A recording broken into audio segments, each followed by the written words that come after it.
అందరికీ నమస్తే అండి. Welcome to my channel real talks with Soni. ఈరోజు నేను మీతో జనరల్ టాపిక్ మాట్లాడదాం అనుకుంటున్నాను పిల్లల గురించి. పిల్లల్ని ఎలా పెంచాలి, నేను ఎలా పిల్లలతో ఉంటాను, పిల్లలు నాతో ఎలా ఉంటారనేది నేను ఈరోజు మీతో చెప్పాలనుకుంటున్నాను. అలాగే నేను కొంతమంది పేరెంట్స్ అబ్జర్వ్ చేశాను. అలాగే కొంతమంది పిల్లలను కూడా అబ్జర్వ్ చేశాను. వాటి గురించి కూడా నేను మీతో ఈరోజు డిస్కస్ చేస్తాను. ఇది నాకు తెలిసినవి, ఇది నా పర్సనల్ ఒపీనియన్ మాత్రమే. ఇంకా టాపిక్లోకి వెళ్తే, పిల్లలకి తల్లి తొలి గురువు అని మనం చిన్నప్పటి నుంచి వింటున్నాం కదా. అంటే తల్లి దగ్గరే వాళ్ళన్నీ ప్రతిదీ నేర్చుకుంటారు. అంటే స్కూల్ లైఫ్ కంటే ముందు తల్లి నిజంగానే గురువు పిల్లలకి. సో అలాగే తల్లి తొలి స్నేహితురాలు కూడా అవ్వాలి. అది ఆడపిల్ల అయినా కానివ్వండి, మగపిల్లాడైనా కానివ్వండి, ఖచ్చితంగా తల్లి తొలి గురువు ఎలా అవుతుందో అలాగే తొలి స్నేహితురాలు కూడా అవ్వాలి. ఇది నా ఒపీనియన్. మనం పిల్లలతో ఫ్రెండ్లీగా ఉండడం, అది చిన్నప్పటి నుంచి ఏదో ఒక మదర్ లాగా స్ట్రిక్ట్గానో ఏవో రూల్స్ పెట్టేసి రెస్ట్రిక్షన్స్ పెట్టేసి అమ్మంటే ఇలానే ఉండాలి అని కాకుండా మనం వాళ్ళతో ఇప్పుడున్న జనరేషన్లో ఖచ్చితంగా వాళ్ళతో మనం ఫ్రెండ్లీగానే మూవ్ అవ్వాలి. దానివల్ల ఏంటంటే వాళ్ళు ఏ కష్టం వచ్చినా, ఏ ప్రాబ్లం వచ్చినా, అది స్కూల్ లైఫ్లోనే కానివ్వండి, కాలేజ్ లైఫ్లోనే కానివ్వండి, వాళ్ళు ప్రతిదీ కూడా ఓపెన్గా మన దగ్గరకు వచ్చి తల్లికి షేర్ చేసుకునేలాగా మన పిల్లలు తయారవుతారు. దానివల్ల మనకి పిల్లలకి ఏ ప్రాబ్లం వచ్చినా మనకు తెలుస్తుంది. మనం దాన్ని సాల్వ్ చేయడానికి అవకాశం ఉంటుంది. చాలామంది ఇలా ఫ్రెండ్లీగా ఉండకపోవడం వల్ల పిల్లల మైండ్ సెట్ ఎలా ఉంటుందంటే, అమ్మో మన అమ్మకి చెప్తే ఏమంటుందో, తిడుతుంది, కొడుతుంది, గొడవ అవుతుంది, ఎందుకు అమ్మకి చెప్పడం అనేసి వాళ్ళు చాలా విషయాలు చెప్పరు ఇంట్లో పేరెంట్స్కి. దానివల్ల చాలా ప్రాబ్లమ్స్ వాళ్ళు ఫేస్ చేయాలి. తర్వాత ఫ్యూచర్లో మనం వాటి గురించి ఫేస్ చేయాల్సి వస్తుంది. అలా కాకుండా, ఆ పరిస్థితి రాకుండా మనం ఖచ్చితంగా మన పిల్లలతో ఫ్రెండ్లీగానే మూవ్ అవ్వాలండి. దానివల్ల మనకి వాళ్ళు ప్రతిదీ షేర్ చేసుకుంటారు ఖచ్చితంగా. అలాగే వాళ్ళు స్కూల్కి వెళ్ళొచ్చినా, కాలేజ్కి వెళ్ళొచ్చినా, వాళ్ళు వచ్చిన తర్వాత ఏదో టైం చూసుకుని ఒక 5-10 నిమిషాలు వాళ్ళకి టైం ఇవ్వాలి మనం. అంటే ఈరోజు ఏం జరిగింది, స్కూల్లో ఏం జరిగింది నాన్న, కాలేజ్లో ఏం జరిగింది, ఈరోజు ఫ్రెండ్స్తో ఎలా గడిచింది నీకు, క్లాస్ రూమ్స్లో ఎలా గడిచింది, ఏం నేర్చుకున్నావు ఏంటి అనేది మనం ఒక 10 నిమిషాలు వాళ్ళతో మాట్లాడి ఖచ్చితంగా ఎవ్రీడే డిస్కస్ చేయాలి. దీనివల్ల వాళ్ళు బయట ఎలా ఉంటున్నారు, ఏంటి, వాళ్ళకి ఏమైనా ప్రాబ్లమ్స్ వస్తున్నాయా, ఇష్యూస్ ఏమైనా వస్తున్నాయా అనేది మనకు తెలుస్తుందన్నమాట. అలాగే మగపిల్లాడిని కూడా బయట ఆడవాళ్ళతో ఎలా బిహేవ్ చేయాలి, ఎలా రెస్పెక్ట్ ఇవ్వాలి అనేది మనం మగపిల్లలకి చిన్నప్పటి నుంచే కూడా నేర్పించాలి ఖచ్చితంగా. ఆడపిల్లకైతే బయట ఎలా ఉండాలి, ఎంత జాగ్రత్తగా ఉండాలి, గుడ్ టచ్ అంటే ఏంటి, బ్యాడ్ టచ్ అంటే ఏంటి అని చిన్నప్పటి నుంచి కూడా ఆడపిల్లలకి మనం ఖచ్చితంగా నేర్పించాలి. ఎవరితో ఎలా ఉండాలి అనేది వాళ్ళకి కూడా ఒక అవగాహన అనేది మనం చిన్నప్పటి నుంచే ఇవ్వాలి. ఏదైనా మనం ఓపెన్గా పిల్లలతో మాట్లాడినప్పుడే వాళ్ళు కూడా మనతో అంతే ఓపెన్గా మాట్లాడతారండి. దీనివల్ల వాళ్ళకి ఫ్యూచర్లో ప్రాబ్లమ్స్ రాకుండా మనం చూసుకునే వాళ్ళం అవుతాం ఖచ్చితంగా.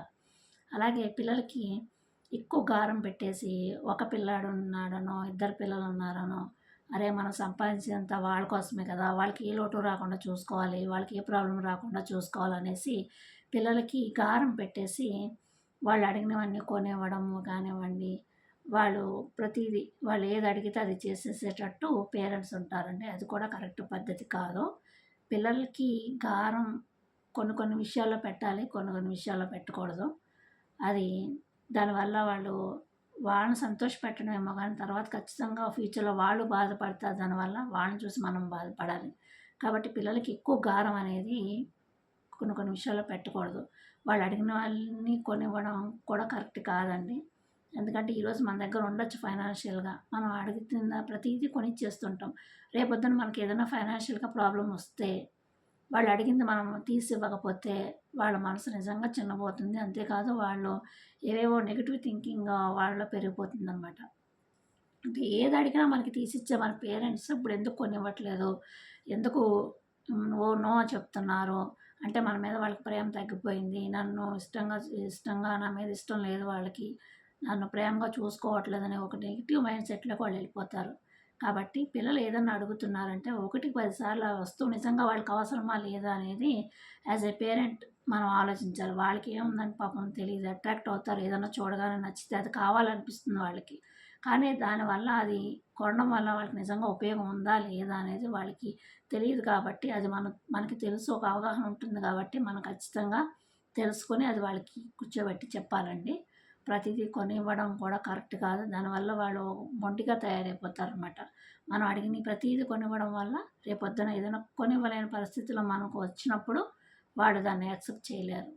దానివల్ల సూసైడ్ చేసుకున్న వాళ్ళు చాలామంది ఉన్నారండి, పిల్లలు కూడా. కాబట్టి ఆ నెగెటివ్ థింకింగ్ అనేది వాళ్ళలో రాకుండా ఉండాలంటే చిన్నప్పటి నుంచి కూడా మనం వాళ్ళకి మంచిగా అన్నీ అలవాటు చేయాలి. అలాగే కష్టం అనేది కూడా వాళ్ళకి తెలియాలి ఖచ్చితంగా. చాలామంది పేరెంట్స్ చేసే తప్పే ఇది. నేను పడిన కష్టం నా పిల్లలు పడకూడదు అనుకుంటూ ఉంటారు. అది కూడా కరెక్ట్ కాదండి. మన పడిన కష్టం మనం పడడం వల్లే మనం ఈరోజు ఇలా ఉన్నాము. ఆ కష్టం విలువ తెలుసు కాబట్టి మనం ఈరోజు ఇలా ఉన్నాము. ధైర్యంగా లైఫ్ని ఫేస్ చేయగలుగుతున్నాము ఏ సిచ్యువేషన్ వచ్చినా కానీ. అలాగే రేపొద్దున పిల్లలకి కష్టం విలువ తెలియకపోతే, కష్టం అనేది తెలియకపోతే వాళ్ళు లైఫ్లో దేన్ని ఫేస్ చేయలేరనమాట. ముందుకు వెళ్ళలేరు. మనం వాళ్ళకి బాట వేయాలని మనం చూస్తాము. కానీ పూల బాట అందరికీ అది అవ్వదండి. ఖచ్చితంగా మన జీవితంలో పూల బాటతో పాటు ముళ్ళదారి కూడా ఉంటుంది. ఆ ముళ్ళు గుచ్చుకున్నప్పుడు దాన్ని తట్టుకుని ఎలా ముందుకు నడవాలనేది కూడా మనం పిల్లలకి నేర్పించాలి.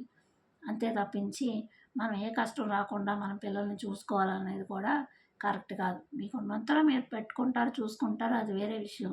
కానీ మనం డబ్బు విలువ వాళ్ళకి చెప్తూనే, రూపాయి ఎంత కష్టపడితే రూపాయి మన ఇంటికి వస్తుందనేది వాళ్ళకి చెప్తూనే కష్టం విలువ కూడా వాళ్ళకి తెలియజేయాలండి. పనుల్లో కూడా వాళ్ళకి అలవాటు చేయాలి ఖచ్చితంగా. అది ఆడపిల్ల అయినా కానివ్వండి, మగపిల్లాడైనా కానివ్వండి, ఇంటి పనుల్లో వాళ్ళకి అలవాటు చేయాలి. చిన్న చిన్న పనులు, వంట పనుల్లో ఆడపిల్లకి కానివ్వండి, ఇంటి పనుల్లో కానివ్వండి, వాళ్ళకి పనులు నేర్పించుకోవాలి ఖచ్చితంగా. పని ఇప్పటి నుంచి చిన్నపిల్లలకి పని అని కాకుండా చిన్నప్పటి నుంచి కూడా వాళ్ళకి చిన్న చిన్న పనుల్లో అలాగ హెల్ప్ చేయడం వాళ్ళకి అలవాటు చేయాలి. దానివల్ల వాళ్ళు రేపు లైఫ్లో ఈజీగా మూవ్ అయిపోతూ ఉంటారు. వాళ్ళకి మనం ఒకవేళ లేని టైం ఏదన్నా వచ్చినా కానీ వాళ్ళు ఖచ్చితంగా సర్వైవ్ అవుతారు ఆ పనులు నేర్చుకోవడం వల్ల. అలాగే పిల్లలకి ఫుడ్ విషయంలో కూడా చాలామంది పేరెంట్స్ ఏంటంటే పిల్లలు ఏదన్నా అడిగితే బయట నుంచి తెచ్చి పెట్టేస్తూ ఉంటారు. అది కూడా కరెక్ట్ కాదండి. ఏంటిది పిల్లలకి ఫుడ్ పెట్టద్దు అంటున్నాను అనుకోకండి. బయట ఫుడ్ పెట్టకండి. బయట ఇప్పుడు చూస్తున్నారు కదా ఎంత కల్తీ ఫుడ్ అనేది, ఎంత కల్తీ ఫుడ్ ఉంటుందో మన సొసైటీలో మనం చూస్తూనే ఉంటున్నాం. రోజు వార్తల్లో వింటున్నాము, న్యూస్లో చూస్తున్నాము. ఆ కల్తీ ఫుడ్ వల్ల ఎన్ని హెల్త్ ఇష్యూస్ వస్తున్నాయో. మనకి పిల్లలకి జంక్ ఫుడ్ అలవాటు చేయకూడదు. అలాగే ఆయిల్ ఫుడ్స్ అలవాటు చేయకండి. చక్కగా వాటి ప్లేస్లో ప్రోటీన్ ఫుడ్ పెట్టండి, ఫ్రూట్స్ పెట్టండి. కూల్ డ్రింక్స్ ఇవి అవి అసలు అలవాటు చేయకపోవడమే మంచిదండి. చిన్నప్పటి నుంచి కూడా మనం ఏంటంటే వాళ్ళు సంతోషపెడుతున్నాము, వాళ్ళకి ఆనందాన్ని ఇస్తున్నాము, అవన్నీ కొనిపెట్టి అనుకుంటున్నారు. కానీ మనం ఇండైరెక్ట్గా వాళ్ళ లైఫ్ని స్పాయిల్ చేస్తున్నాం అంటే వాళ్ళ హెల్త్ని స్పాయిల్ చేస్తున్నట్టే మనం ఇండైరెక్ట్గా. అది ఎఫెక్ట్ అనేది ఈరోజు తింటే ఈరోజే రాకపోవచ్చు, కానీ మెల్లమెల్లగా అది వాళ్ళ హెల్త్ మీద ఖచ్చితంగా ఎఫెక్ట్ పడుతుంది. కాబట్టి బయట ఫుడ్ మ్యాక్సిమం వీలైనంత వరకు అవాయిడ్ చేయండి. మీరు ఇంట్లోనే శుభ్రంగా నీట్గా వండి పెట్టుకోండి పిల్లలకి హ్యాపీగా. అలాగే పిల్లలకి ఇప్పుడు బయట ట్రావెలింగ్కి ఎక్కడికైనా వెళ్తూ ఉంటాం వేరే చోటికి, అలాంటప్పుడు తప్పదు మనకి ఇంకా బయట ఫుడ్ తినాలి. అలాంటి తప్పనిసరి పరిస్థితుల్లో అంటే యాక్సెప్ట్ చేయొచ్చు. కానీ మిగతా విషయాలు రెగ్యులర్గా డైలీనో లేదంటే వీక్లీ వన్స్ అనో బిర్యానీలనో అవని ఇవన్నీ బయట ఫుడ్ అనేది తెచ్చి పెట్టడం కరెక్ట్ కాదండి. అలాగే పిల్లలకి కష్టం విలువ ఖచ్చితంగా నేర్పించండి. కంపారిజన్ అనేది ఎట్టి పరిస్థితుల్లో పిల్లలకి చేయొద్దు. ఎందుకంటే చేతి వేళ్ళు అన్నీ కూడా కరెక్ట్గా మనకి ఎలానే ఉండవు. అది పిల్లలందరూ ఒకలా ఉండరు కాబట్టి ఖచ్చితంగా పిల్లలకి కంపారిజన్ అనేది చేయొద్దు వేరే వాళ్ళతోటి. దానివల్ల వాళ్ళలో ఒక ఫీలింగ్ అనేది వచ్చేస్తుంది. ఏంటి మన పేరెంట్స్కి మనం ఎప్పుడు నచ్చము, బయట వాళ్ళే నచ్చుతారు, బయట వాళ్ళు చేసే పనులే నచ్చుతారు. వాళ్ళు నేర్చుకోకపోగా ఇంకా వాళ్ళు నెగిటివ్ థింకింగ్లోకి, నెగిటివ్ మైండ్ సెట్లోకి వెళ్ళిపోతారు. కాబట్టి కంపారిజన్ అనేది వేరే వాళ్ళతో మన పిల్లలు మనం అసలు చేయకూడదు. అలాగే పిల్లలతో కూడా ఫ్రెండ్లీగా మూవ్ అవ్వండి. మన ఇంట్లో ఆర్థిక పరిస్థితులే కానీ ఇంట్లో సిచ్యువేషన్స్ పిల్లలకి చెప్పుకుంటేనే వాళ్ళు జాగ్రత్తగా ఉంటారు. అలాగే డబ్బును ఎలా ఖర్చు పెట్టాలనేది వాళ్ళకి కూడా ఒక మంచి అలవాటు అనేది ఖచ్చితంగా పిల్లలకు వస్తుంది. చదువు విషయంలో కూడా వాళ్ళతో కేర్ తీసుకొని మనం చూసుకుంటూ ఉండాలి. అలాగే వాళ్ళు ఎవరెవరితో ఫ్రెండ్‌షిప్ చేస్తున్నారో, వాళ్ళ ఫ్రెండ్స్ ఎలాంటి వాళ్ళనేది కూడా మనం ఖచ్చితంగా తెలుసుకోవాలి. ఎందుకంటే మన పిల్లలు మంచివాళ్ళే కావచ్చు. కానీ చుట్టూ ఉన్న ఫ్రెండ్ సర్కిల్ ఏదైతే ఉందో వాళ్ళు కొంచెం మంచివాళ్ళు ఉండకపోతే ఆ ఎఫెక్ట్ ఖచ్చితంగా మన పిల్లల మీద పడుతుంది. కాబట్టి మన పిల్లలు ఎవరితో స్నేహం చేస్తున్నారో, ఎవరితో ఉంటున్నారో, బయట ఎలా బిహేవ్ చేస్తున్నారు అనేది కూడా మనం చూసుకుంటూ ఉండాలి. ఎందుకంటే లైఫ్ అంటే వడ్డించిన విస్తరి కాదు కదా! మనం విస్తరాకు ఇస్తాం అంతవరకే పిల్లలకి. వాటిలోకి ఫుడ్డు వాళ్ళే తెచ్చుకోవాలి. అది బిర్యానీ తెచ్చుకొని పెట్టుకుంటారా? లేదంటే పచ్చడి అన్నం పెట్టుకుంటారా? అనేది అది వాళ్ళ మీద ఆధారపడి ఉంటుంది. మనకు జన్మనిచ్చాము, వాడిని చదివిస్తాము మంచిగా అంతవరకే మనం చేయగలిగేది. వాళ్ళ లైఫ్ వాడు సక్సెస్ అవ్వాలన్నా, ఫెయిల్యూర్ అవ్వాలన్నా అది వాళ్ళ చేతుల్లో ఉంటుంది. కాబట్టి అది మనం చిన్నప్పటి నుంచి వాళ్ళకి నేర్పించుకుంటూ "మొక్కై వంగనిదే మానై వంగున" అని సామెత ఉన్నట్టు చిన్నప్పుడే ఉంచుకుంటూ మనం వాడిని మంచి నడవడికలోకి తీసుకెళ్ళాలి తప్ప, చిన్నప్పటి నుంచి మనం గారం పెట్టేసి పిల్లల్ని రేపొద్దున పెద్ద అయ్యాక మారతారులే అంటే వాళ్ళు మారరండి ఖచ్చితంగా. ఒక బిహేవియర్‌కి అలవాటు పడిపోతే వాళ్ళు మళ్ళీ ఆ బిహేవియర్ నుంచి బయటికి రారు. మనం అనుకుంటాం పెద్దయ్యాక వాళ్ళే మారతారులే అని. అసలు జరగదండి. చిన్నప్పటి నుంచి వాళ్ళకి మంచి బిహేవియర్ నేర్పించాలి. ఇది ఇవాల్టి వీడియో. నేను నాకు తెలిసినవి నేను నేను నా పిల్లల దగ్గర పాటించేవి నేను మీకు చెప్పాను ఈరోజు. ఈ వీడియో కనుక మీకు నచ్చినట్లయితే లైక్ చేయండి. మీ అభిప్రాయాలను ఖచ్చితంగా కామెంట్లో తెలియచేయండి. మరో వీడియోతో మళ్ళీ మీ ముందుకు వస్తాను. అంతవరకు సెలవు. నమస్తే.